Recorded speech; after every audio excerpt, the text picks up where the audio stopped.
Hello students, स्वागत है आपका हमारे यूट्यूब चैनल फिजिक्स पॉइंट पर। यहाँ पर अपन 11th क्लास और 12th क्लास की फिजिक्स पर डिस्कस करेंगे। आज के लेक्चर में अपन क्लास 12 के चैप्टर नंबर 2 गाउस लॉ के अनुप्रयोग पर अध्ययन करेंगे और अनंत लंबाई के तार के कारण विद्युत क्षेत्र ज्ञात करेंगे। टॉपिक शुरू करने से पहले यदि आपने हमारे चैनल को सब्सक्राइब नहीं किया है तो चैनल को सबसे पहले सब्सक्राइब करें और बेल आइकन प्रेस करें, जिससे कि नए वीडियो के नोटिफिकेशन आप तक समय पर पहुंच जाए। तो अपना आज का पॉइंट है अनंत लंबाई के आवेशित तार के कारण विद्युत क्षेत्र ज्ञात करना गाउस लॉ की सहायता से।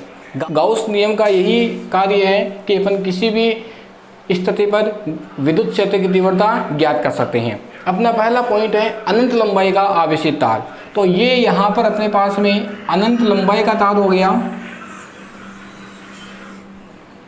अनंत लंबाई का तार, अनंत लंबाई है तो ये यहाँ इन्फिनिटी हो गई, नीचे भी यहाँ इन्फिनिटी हो जाएगा। और इस वायर पर चार्ज है पॉजिटिव, मैं यहाँ पर पॉजिटिव चार्ज ले रहा हूँ, नेगेटिव भी ले सकते हैं, सेम रिजल्ट आएंगे। सिर्फ इलेक्ट्रिकल फील्ड की जो डायरेक्शन है वो क्या हो जाएगी, चेंज हो जाएगी। पहले के पॉइंट में अपन ने पढ़ा कि पॉजिटिव चार्ज के कारण जो विद्युत क्षेत्र होता है वो अवे फ्रॉम द चार्ज होता है, आवेश से दूर की ओर। तो इसके कारण यहाँ पर जो विद्युत क्षेत्र होगा वो इस प्रकार से हो जाएगा। यहाँ पर तो बहुत सारा चार्ज है, तो प्रत्येक बिंदु पर विद्युत क्षेत्र की जो तीव्रता की जो डायरेक्शन है, दिशा है, वो इस प्रकार से हो जाएगी। ये प्रत्येक जो रेखाएं दर्शाई जा रही है वो विद्युत क्षेत्र की दिशा की दिशा, इधर भी इस प्रकार से विद्युत क्षेत्र की दिशा इस प्रकार से हो जाएगी प्रत्येक बिंदु पर अवे फ्रॉम द चार्ज, क्योंकि अपन यहाँ पर कौन सा चार्ज ले रहे हैं, पॉजिटिव चार्ज। नेगेटिव भी ले सकते हैं, रिजल्ट सेम आएंगे। सिर्फ इलेक्ट्रिकल फील्ड की जो डायरेक्शन है वो क्या हो जाएगी, विपरीत हो जाएगी, ये इलेक्ट्रिकल फील्ड। अब इस वायर पर कितना आवेश है बता सकते हैं।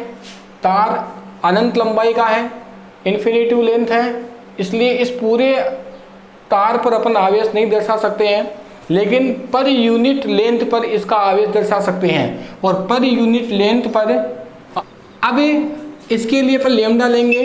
लेमडा होता है charge per unit, charge per unit lambda. ये अपन को पता है कि एक लंबाई पर चार्ज कितना है, 1 मीटर लंबाई पर चार्ज कितना है, लेमडा है। 2 मीटर पर कितना है, 2 लेमडा है। 3 मीटर पर कितना है, 3 लेमडा है। तो इसके लिए संपूर्ण लंबाई पर आवेश अपन को नहीं पता है, इसकी संपूर्ण लंबाई पर आवेश अपन को नहीं पता है, लेकिन अपन ये कह सकते हैं कि पर charge per unit, charge per unit यानी इकाई लंबाई के लिए आवेश कितना है, इस पर लेमडा है। अब अपन ये ज्ञात करें तो यहाँ पर सोचते हैं कि किस प्रकार से ज्ञात करें। तो यहाँ पर अपन गाउस लॉ लगाएंगे। तो गाउस नियम क्या कहता है कि आप एक गाउसियन सरफेस बनाइए, यानी गाउस नियम है, गाउसियन सरफेस बनाइए, गाउसियन सरफेस, गाउसियन सरफेस बनाइए। और गाउसियन सरफेस भी इस प्रकार से बनाइए कि प्रत्येक बिंदु पर या वो जो गाउसियन सरफेस है वो क्या रहे, सिमेट्रिक रहे। तो गाउसियन सरफेस लेंगे और गाउसियन सरफेस भी अपन को इस प्रकार से लेना है कि वो क्या रहे, सिमेट्रिक रहे। और प्रत्येक बिंदु पर उसके लिए जो विद्युत क्षेत्र की तीव्रता है, इलेक्ट्रिकल फील्ड है, वो प्रत्येक बिंदु पर क्या रहे, समान रहे। तो यहाँ से किस प्रकार से अपन एक गाउसीय प्रश्न बनाएंगे। तो यहाँ पर ये वायर है और ध्यान से देखेंगे तो वायर के लिए जो गाउसियन सरफेस बनेगा वो एक बेलनाकार बनेगा, सिलेंड्रिक बनेगा। किस प्रकार से बनेगा वो भी मैं आपको समझाऊंगा। यहाँ से अपन एक गाउसियन सरफेस की कल्पना करें तो वो गाउसियन सरफेस इस वायर के लिए इस प्रकार से बनेगा।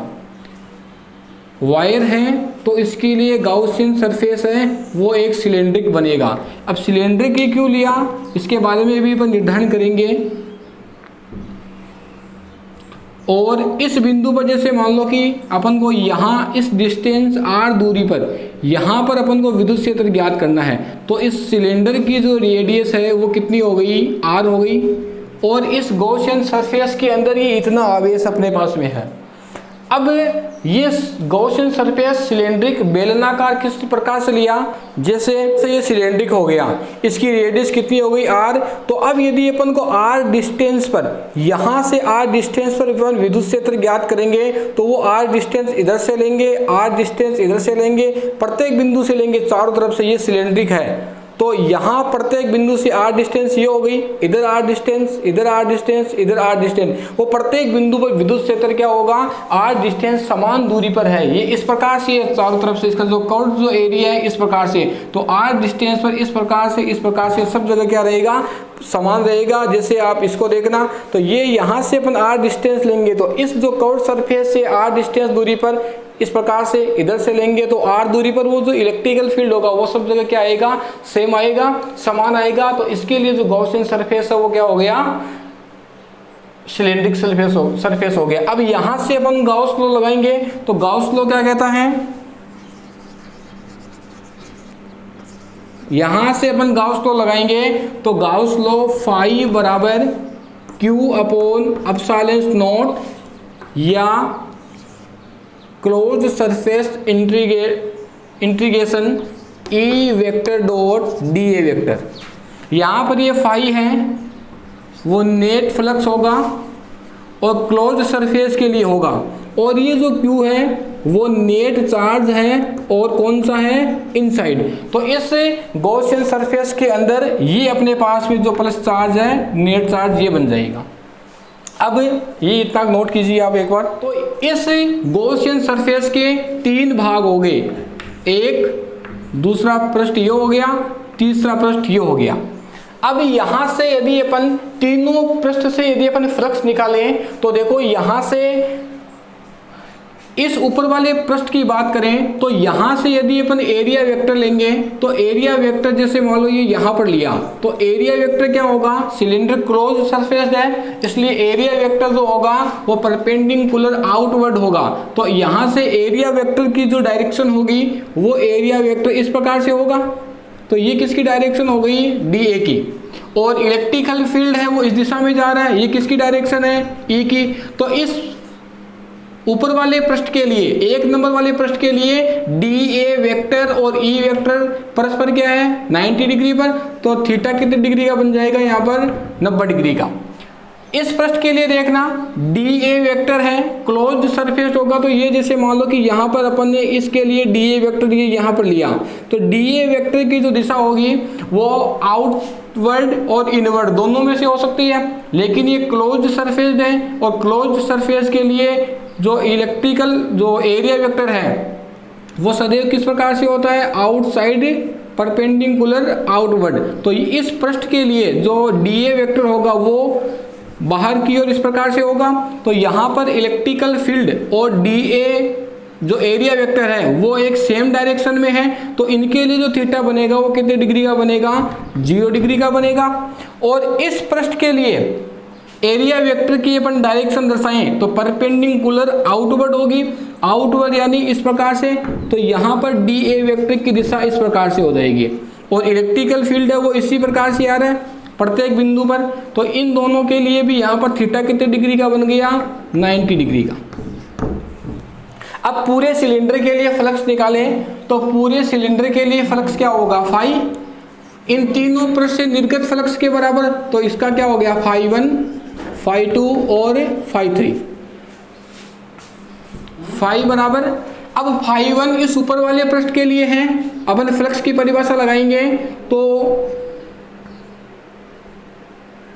1 नंबर पृष्ठ के लिए और E vector dot DA vector, इसके लिए लगाएंगे दूसरे पृष्ठ के लिए बंद पृष्ठ है तो E vector dot DA vector, और तीसरे पृष्ठ के लिए लगाएंगे E vector dot DA vector. तो यहाँ ध्यान से देखना ये टोटल फ्लक्स है, इसको अपन बाद में हल कर लेंगे। अभी इस प्रथम ऊपर वाले पृष्ठ के लिए E और DA इसको यदि अपन हल करेंगे तो E DA cos थीटा, इसको हल करेंगे तो बंद पृष्ठ ये E DA cos थीटा, और तीसरे पृष्ठ को हल करेंगे तो E D A cos theta. अब यहाँ पर ये जो थीटा एंगल बन रहा है वो एंगल इलेक्ट्रिकल फील्ड और एरिया वेक्टर के मध्य बन रहा है। तो यहाँ पर ये दोनों परस्पर किस दिशा में है, 90 डिग्री पर, और दूसरे पृष्ठ के लिए भी कितने डिग्री पर है, 90। तो इन दोनों के लिए अपन 90 डिग्री रखेंगे। तो E D A cos 90, E D A कोस 90, उसका टोटल मान कितना बन जाएगा, 0 बन जाएगा। तो फाई बराबर closed surface integration 1 E D A cos 90 degree. Second surface के लिए E D A cos 90 degree, और थर्ड सरफेस के लिए E D A cos 0 degree. क्योंकि यहाँ पर बंद पृष्ठ के लिए एरिया जो वेक्टर होगा वो परपेंडिकुलर आउटवर्ड, तो आउटवर्ड ऊपर की ओर होगा, नीचे की ओर भी हो सकता है, लेकिन क्लोज्ड सरफेस के लिए अंदर वाला जो एरिया वेक्टर होगा उसकी दिशा अंदर की ओर नहीं लेकर कौन सी लेंगे, बाहर की ओर। और एरिया वेक्टर इस दिशा में है और इलेक्ट्रिकल फील्ड वो इस डायरेक्शन में है। तो इन दोनों के मध्य कितने डिग्री कोण बना, 90 डिग्री का। और इस प्रकार से प्रत्येक पृष्ठ के लिए अपन थीटा निर्धारित किया। तो फाई बराबर कोस 90 का मान कितना हो गया, 0, ये 0। इसके लिए भी कितना बन गया, 0। और यहाँ से ई डी ए, और कोस 0 का मान कितना होता है, 1। तो फाई बराबर क्लोज्ड इंटीग्रेशन थर्ड सरफेस के लिए ई और डी ए। इसको यहां से आगे हल करें तो फाई, ये फ्लक्स क्या है, नेट फ्लक्स है, नेट फ्लक्स। सब जगह आप याद रखना, एक जगह लिख दिया, यहाँ पर लिख देते हैं नेट फ्लक्स। ये नेट फ्लक्स है, टोटल जगह जो है वो इस बंद पृष्ठ से पूरे सिलेंडर से निकलने वाला टोटल फ्लक्स है। अब यहाँ से देखना, प्रत्येक बिंदु पर शुरू में बताया था कि ऐसा गॉसियन सरफेस लेना है जिसके प्रत्येक बिंदु पर इलेक्ट्रिकल फील्ड क्या रहे, समान रहे। तो यहाँ से प्रत्येक बिंदु पर, इस पृष्ठ के लिए प्रत्येक बिंदु पर इलेक्ट्रिकल फील्ड समान है, इसलिए ई समाकलन से, इंटीग्रेशन से है, उसको बाहर निकाल लेंगे और इंटीग्रेशन के अंदर क्या रह जाएगा, D A. Phi net flux बराबर ई और D A, D A integration में है, तो इसके लिए जितने भी अपन छोटे छोटे अल्पांश जो क्षेत्रफल लेंगे उन सब अल्पांश क्षेत्रफल का ये टोटल योग है, जो किसके बराबर हो जाएगा, ए के बराबर। अब नेट फ्लक्स है वो गाउस नियम से क्या होता है, गॉस लॉ। यदि यहां पर गॉस लॉ लगाएंगे तो नेट फ्लक्स क्या होगा, Q अपॉन एप्सिलॉन नॉट, और ये Q यहाँ पर क्या है, नेट चार्ज है, net charge inside, net charge inside. Equation number 2। इन दोनों समीकरण से अपन को इलेक्ट्रिकल फील्ड याद करना है, तो 1 व 2 से क्या आएगा, Q अपॉन एप्सिलॉन नॉट बराबर ई ए, Q अपॉन एप्सिलॉन नॉट बराबर ई ए। यहाँ पर एरिया है और एरिया इस कर्व्ड सरफेस का है, और इस सिलेंडर की जो लंबाई है वो लंबाई अपने पास में कितनी हो गई, स्मॉल एल। तो इस बीच वाले पृष्ठ का जो क्षेत्रफल है वो ए बराबर क्या हो जाएगा, कर्व्ड सरफेस ए बराबर क्या हो जाएगा, 2 पाई आर एल, जहां पर एल सिलेंडर की लंबाई है और ये जो आर है वो सिलेंडर की क्या है, रेडियस है। तो ई और ए को अपन क्या लिख देंगे, 2 पाई आर एल। अब यहां से इलेक्ट्रिकल फील्ड लेना है अपन को, तो इलेक्ट्रिकल फील्ड क्या हो जाएगा,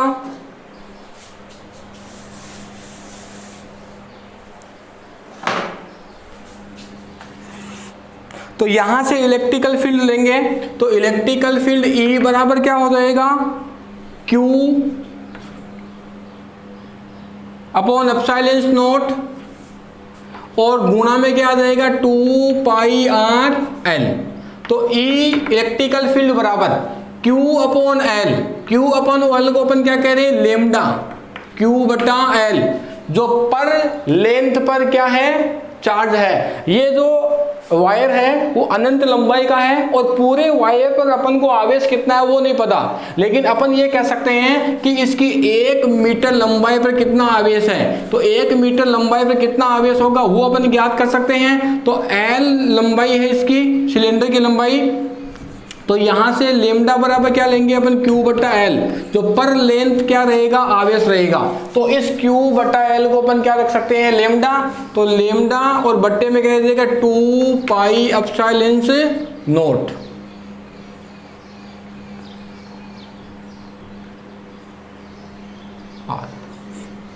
टू E बराबर Q बटा L को लेमडा रख दिया और 2 पाई एप्सिलॉन नॉट R। ये अनंत लंबाई की आवेशित तार के कारण किसका मान हो गया, इलेक्ट्रिकल फील्ड, विद्युत क्षेत्र की तीव्रता का। या इसको अपन इस प्रकार से भी लिख सकते हैं, E बराबर 2K लेमडा बाई R। ये समीकरण बनाने के लिए अपन ने क्या किया, इस समीकरण को 2 से गुणा भाग कर दिया। इसको 2 से गुणा भाग किया तो 2 लेमडा, और इसको भी 2 से नीचे गुणा किया तो 4 पाई एप्सिलॉन नॉट R रह गया। तो ये 2 यहाँ रह गया। 1 बट्टा 4 पाई एप्सिलॉन नॉट किसका मान होता है, K का, लेमडा और बट्टे में क्या रह गया, R। तो ये दोनों जो समीकरण है वो अनंत लंबाई के तार के कण विद्युत क्षेत्र की तीव्रता का व्यंजक हो गया। अब यहां देखना,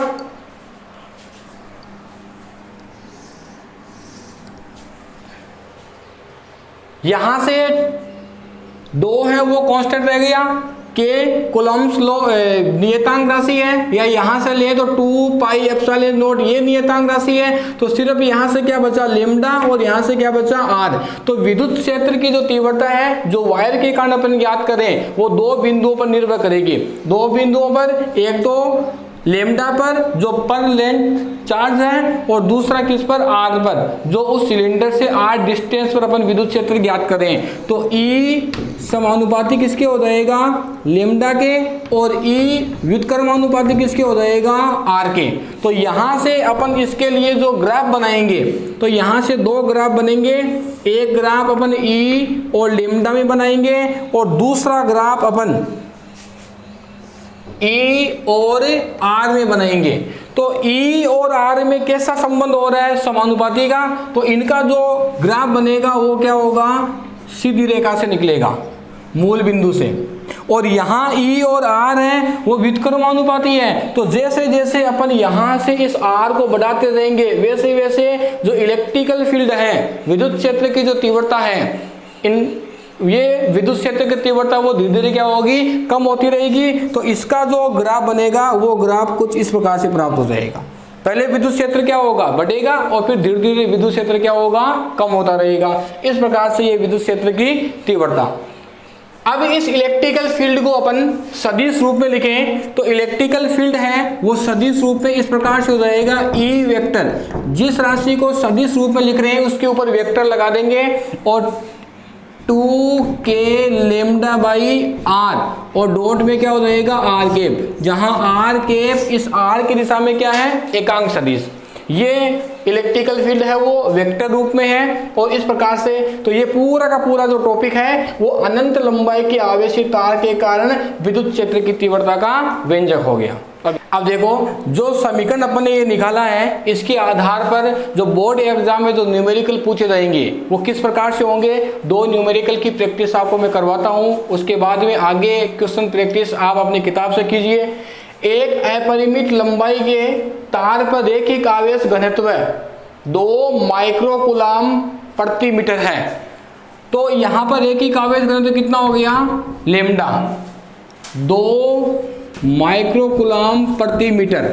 तो माइक्रोकूलम को मीटर में चेंज करेंगे तो 2 गुणा 10 की घात -6 कूलम पर मीटर बन जाएगा। ठीक है। इस रैखिक आवेश से वायु में 20 सेंटीमीटर दूरी पर, जितनी दूरी पर विद्युत क्षेत्र ज्ञात करना है वो है 20 सेंटीमीटर, और इसको यदि अपन मीटर में चेंज करेंगे तो 20 गुणा 10 की घात -2 मीटर हो जाएगा। और इसको यदि अपन आगे हल करेंगे तो इसको आप लिख सकते हो 2 गुणा 10 की घात -1 मीटर।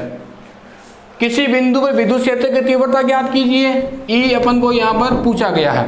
तो किसके कारण विद्युत क्षेत्र पूछा गया है अपन को? रैखिक आवेश घनत्व दे रखा है और वायु में दूरी दे रखी है 20 मीटर की, और पूछे गए है लंबाई अपरिमित यानी अनंत लंबाई के तार के कारण। तो अनंत लंबाई के तार के कारण अभी अपन ने जो इलेक्ट्रिकल फील्ड जो अपन ने ज्ञात किया है ई बराबर वो क्या होता है 2k लैम्डा बाई आर। अब इस फॉर्मूले में आप प्रत्येक जो राशि दे रखी है उसके मान रख दीजिए।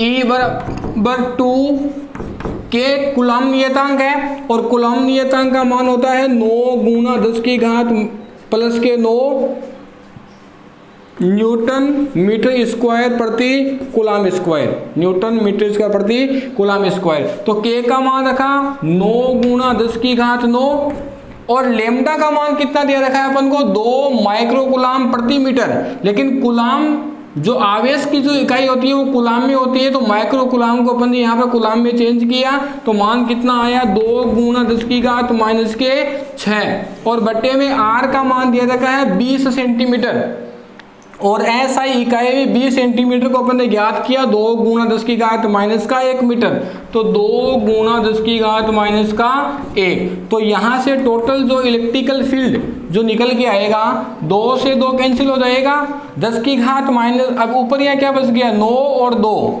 9 दूनी कितने बच गई 18, 10 की घात इस माइनस 1 को ऊपर लेकर गए तो कितनी हो गई प्लस की, तो 10 की घात 9 है और यहाँ पर ये 10 की घात ऊपर जाएगी तो प्लस है, तो टोटल कितनी होगी 10 और माइनस की कितनी है 6, तो टोटल 10 की घात कितनी बचेगी माइनस के प्लस के 4 और इलेक्ट्रिकल फील्ड ज्ञात किया तो न्यूटन प्रति कूलम इसकी यूनिट आ गई। तो इस प्रकार से इस प्रश्न को अपन को हल करना है। तो प्रत्येक न्यूमेरिकल प्रश्न के लिए आपको उसका जो फॉर्मूला ज्ञात कर रहे हैं वो याद होना चाहिए और इस प्रकार से क्वेश्चन प्रैक्टिस अपनी किताब से आगे और कीजिए। अब एक प्रश्न है कि एक इलेक्ट्रॉन 0.1 मीटर त्रिज्या के वृत्ताकार पथ पर रैखिक आवेश घनत्व के चारों ओर चक्कर लगा रहा है। रैखिक आवेश घनत्व का मान दिया रखा है, इलेक्ट्रॉन का वेग पूछा गया। ये एक इलेक्ट्रॉन है और इस प्रकार से एक वृत्ताकार पथ पे चक्कर लगा रहा है और इसकी रेडियस जो r है वो दे रखी है 0.1 मीटर। अब इस रैखिक आवेश घनत्व जैसे ये वायर है, इस वायर को तोड़ मरोड़ करके इसको वर्ताकार पथ दे दिया तो इस वायर के कारण जो इलेक्ट्रिकल फील्ड उत्पन्न हो रहा है, इस इलेक्ट्रिकल फील्ड में एक इलेक्ट्रॉन चक्कर लगा रहा है। तो वर्ताकार पथ में चक्कर लगाने के लिए वर्ताकार पथ में चक्कर लगाने के लिए किसी भी पिंड को किस बल की आवश्यकता होती है? अभिकेंद्रीय बल की। किस बल की? अभिकेंद्रीय बल की, जो mv²/r होता है। अब अभिकेंद्रीय बल कौन देगा इस इलेक्ट्रॉन को? तो इलेक्ट्रॉन किस पे चक्कर लगा रहा है? विद्युत क्षेत्र में। तो विद्युत क्षेत्र किसी भी आवेश पर जो बल लगाता है वो अपन इस सूत्र से ज्ञात करते हैं, E बराबर F/Q से। और यहाँ पर इलेक्ट्रॉन है इसलिए इलेक्ट्रॉन पर अपन आवेशों किससे दर्शा रहे हैं? E से। तो इस परिभाषा से इस इलेक्ट्रॉन पर विद्युत क्षेत्र के कारण जो बल लगेगा वो F बराबर कितना हो जाएगा? E गुणा E, इलेक्ट्रॉन पर आवेश गुणा विद्युत क्षेत्र।